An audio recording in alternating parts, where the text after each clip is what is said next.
Okay, so I am going to talk about the Indian Removal Act.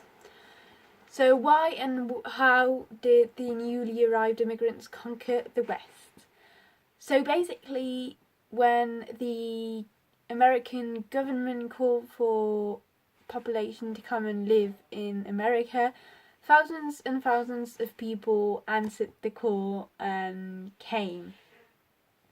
So the government quickly noticed that they had to find another place to live than the East Coast, and decided to ask the settlers to go and settle the West. The appeal of cheap lands, adventure, and the chance to find gold made thousands of immigrants go west. However, these lands were occupied by Indian tribes, and the Indian people who lived there didn't want to leave their lands to give them to newly arrived Americans.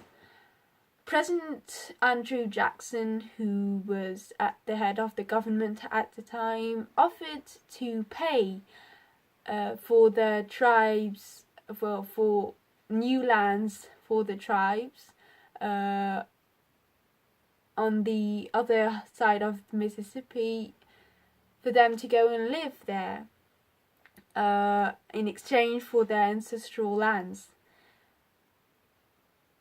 However, like I said before, they didn't want to move, so the government decided to forcibly remove them off the lands they decided they needed. So 5 tribes were mainly affected by this removal: the Chickasaw, the Choctaw, the Muscogee Creek, the Seminole, and the Cherokee tribes. And these were the tribes that were forcibly removed from their lands in order to give them to newly arrived Americans. So 10,000 of Indians who lived there before them were removed forcibly from their homelands. So what were the consequences on the Indians?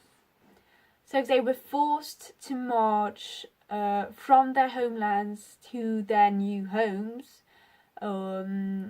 given by the American government, and around 5,000 of them died from persecution or violences, or because they were exhausted, or of hunger, any causes,